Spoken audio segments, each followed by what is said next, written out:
I have a very special guest for you today, and that's David Pizarek, who is with Wow Digital and the Nonprofit Digital Success Podcast. And we're going to be talking all about websites and how to increase traffic to your websites and increase donations from your website.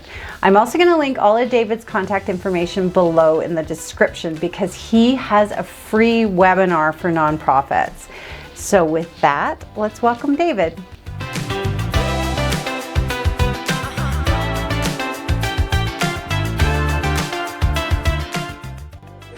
Welcome, David. I would like to start with a little bit about who you are and what you do, because we connected on Instagram through your podcast, but now I found out about Wow Digital and all the really cool stuff you're doing and how our philosophies of educating really are in line. So can you give us a brief intro? Yeah, well, first off, thank you so much for connecting with me. It's always great to connect with other people that are involved in the space, and as you mentioned, really caring about helping and providing information and insight and education to people that are in the nonprofit space. I know I worked in nonprofits for about 16 years, so I get it. I understand like how tight people's times are, and being able to find like a little snippet here or there to help empower you and know what it is that you should be thinking about or looking into. It's super great. So yeah, happy to be here. I have a digital agency. We focus on the Canadian nonprofit and charity and NGO and community group organizations. We do web and branding. Okay, well, we're going to talk a little bit about how nonprofits can leverage their websites and leverage donations from their website.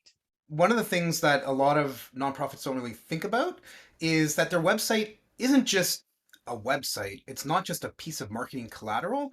You need to think about your website as an employee of your organization. They're there, they're working for you 24/7. I've never thought of it that way. That's excellent. I know I preach a lot about search engine optimization and optimizing donation pages. So maybe you've got some really great tips that you can pass along. Absolutely. The first thing I want to mention is you need to have some kind of tracking on your website with regards to analytics, right? You need to know what pages on your website are working, what pages are driving traffic into your site, what pages aren't, and then those pages that are generating traffic, that you're getting, organic results. Somebody's going into Google, they're searching for something, you come up, they click on the link. What is that page that they're landing on, right? And taking a look at that page and then optimizing that page, adding in calls to action that are appropriate, not just donate or donate now, but what is that page that they're landing on? If it's, let's say, a news release about a partnership that you formed with a big multinational corporation because they're donating, if you're a hospital, for example, and you are trying to raise funds for more beds or COVID, hopefully we're at the end of this COVID mess, but a lot of people, a lot of organizations in the healthcare space are looking for ventilators, right? So maybe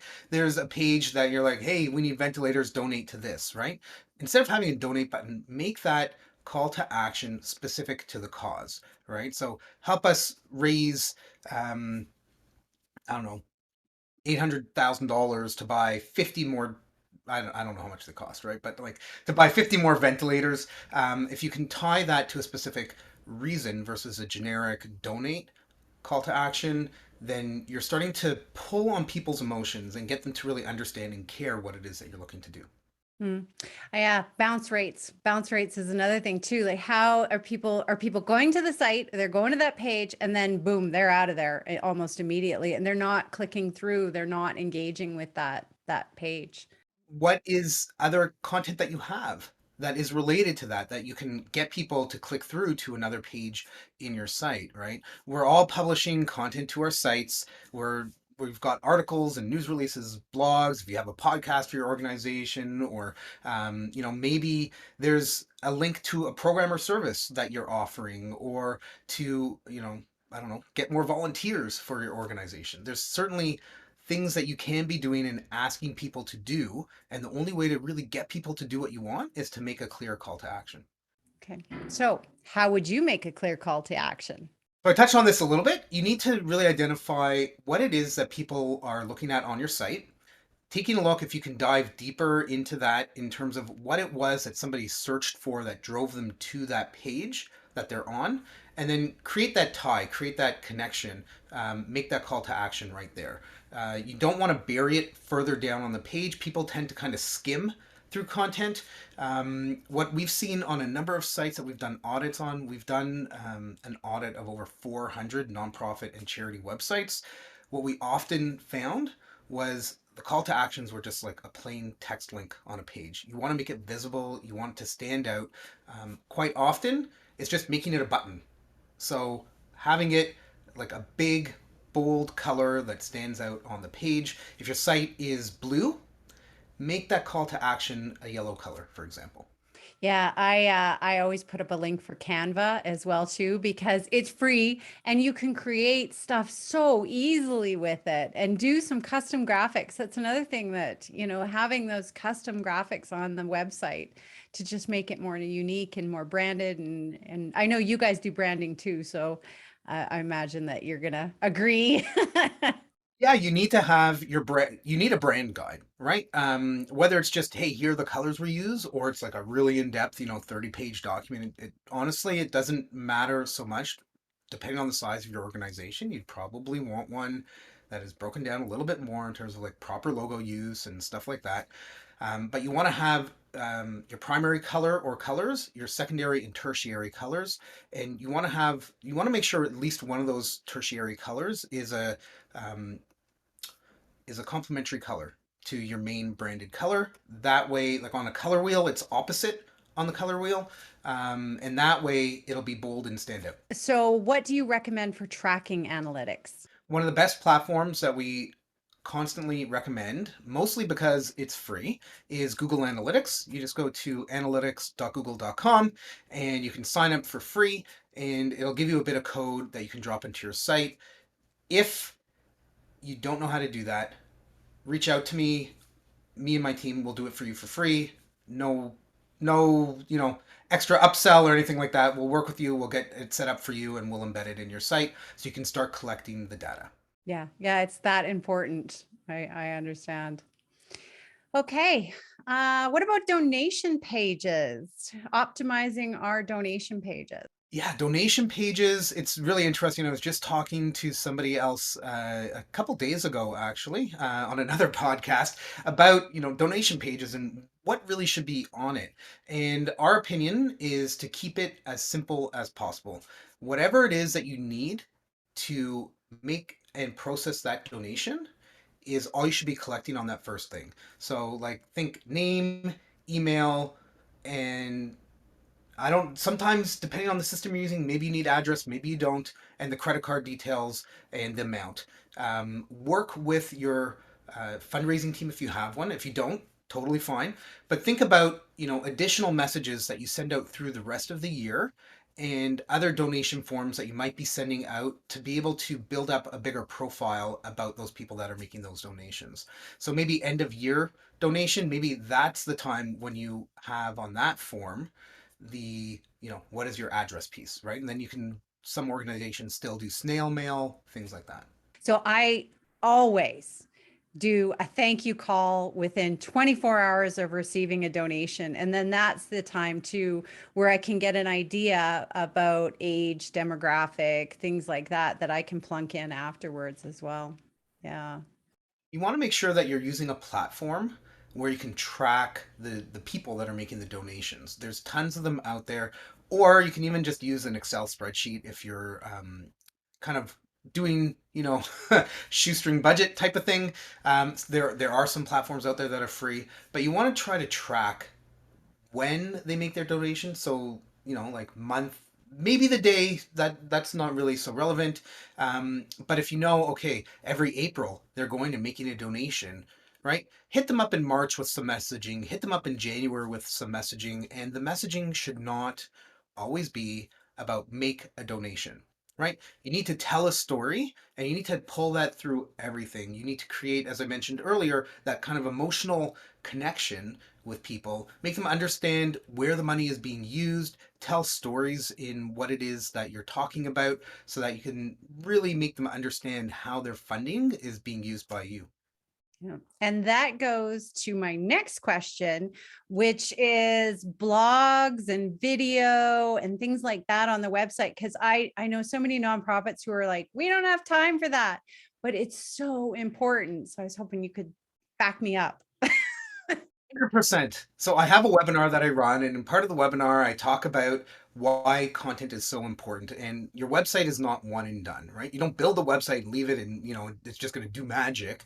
That doesn't happen. You need to constantly be putting content into your website because that is what's going to continue to drive traffic. So part of Google's algorithm, and I'm really only going to talk about Google because that's the main search engine. If you have analytics, if you take a look at where people are coming from, you'll see probably 80-90% is coming from there. So really, like, they're the leaders in the field, for better or for worse. I don't want to get into the politics of that, but they're there, they're the giant, they're the one that everybody's using. Okay. Google likes websites that have content added to it on a frequent, regular, ongoing basis. That's really the short of it. It doesn't really matter how long the content is. We're talking like 600 or 700 words.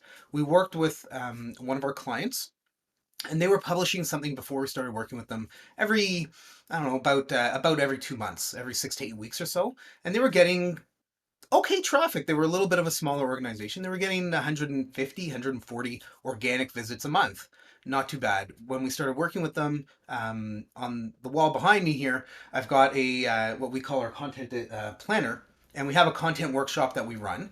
You can do this on your own. Sit down with like a bunch of post-it notes with your team and go, okay, around this topic, how many articles, what are the subjects of these articles that we can write down? What are the topics, right?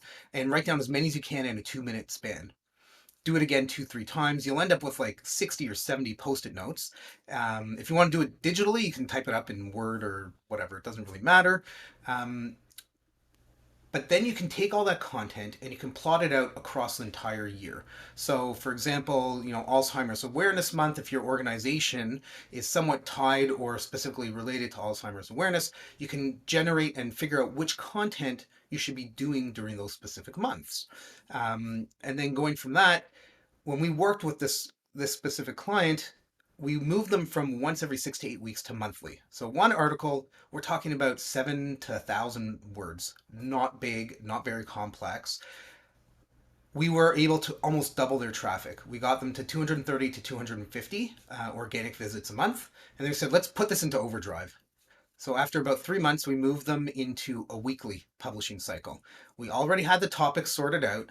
All we had to do was draft the content, get them to approve it. We went in, we posted it for them, and we were able to 5 times their organic traffic within an 8 month period from start to finish. So after we started working with them to that point there. So they were getting about 1,200 organic hits a month.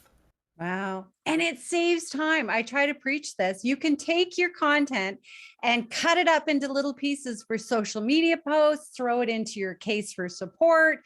It's all content that you can repurpose. 100%, right? And you can take that, find a couple quotes, grab an image, a stock photo, a free stock photo. There's plenty of free stock sites out there. And, grab it, put the text over top, push it out to your network and get it out there. It's super easy to do. As you meet and get new clients, new volunteers at your organization, you can create articles and content about them. Why do they care? Why do they decide that they want to help or work out or donate to your organization? And you can tell those stories through everything that you're doing. Yeah. Yeah. We have a client that we take their blog posts and do a podcast, talking head kind of podcast, and then link that on their website. And it adds that credibility as well. Yeah. 100%. And if you're going to do videos in terms of accessibility, so podcast or video, you want to make sure that you have a transcription of it and you publish that transcription. There's tons of great SEO benefits to having that amount of content on a page in your site. You're going to get more traffic coming to it, more awareness about your organization as well. Yeah. And I know most of us, I speak for myself, came into fundraising by accident. I was young and I flipped out on my boss and quit. And my aunt said, come volunteer with me. And then next thing I know, 25 years later, I'm a fundraiser still. So we don't have this training. We don't know graphic design and video editing and search engine optimization. So we really need, it's up to videos like this to help teach us these tools because they're so valuable in our trade. 100%. There's a certain knowledge base that needs to happen, right? And it's okay if you don't have the time, right? It's okay if you don't have the expertise.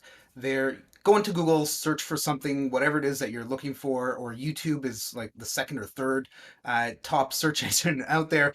Go and search, and you'll be able to find information and resources that will help you out. And then there's podcasts like yours and mine. Yeah.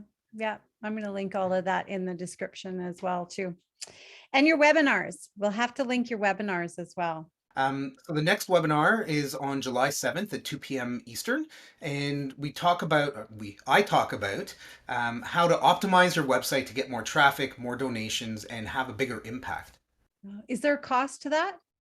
Absolutely free. And attendees will get an ebook that we've created. It's called It's called 3 Simple Words to Increase Your Donations by 20%. I call it an ebook. Really, it's more like a bit of a pamphlet. It's like 5-6 pages. It's super quick read. As well, one person who attends the webinar will win, we draw it live on the webinar, a $3,800 prize package from us. Well, anything that you wanted to add that we perhaps have missed? The one thing that I should say that always needs to be said is you need to take one step forward. You need to take some kind of action. And the sooner you take that action, the sooner it's going to end up paying off for you.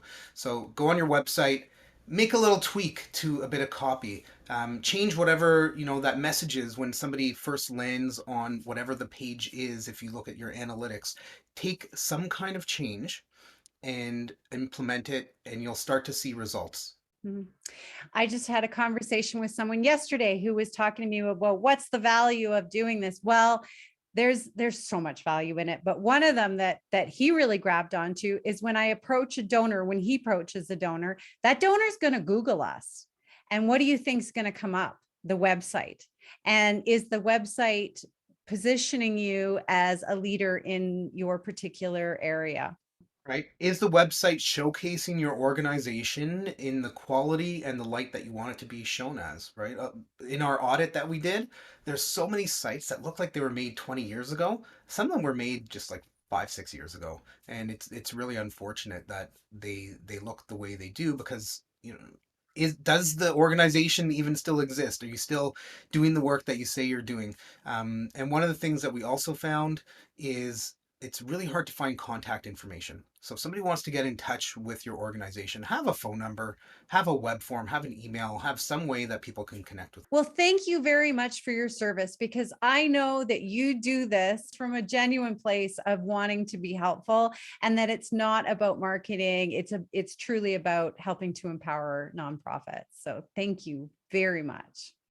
My pleasure. And that's exactly what it is. I want to get information out there. You want to hire us? Hire us. You want to hire somebody else? Hire somebody else. You want to do it yourself? Absolutely, totally fine. You can do this. It's completely within your reach as long as you have the time to spend on it. Yeah. Okay. Thank you.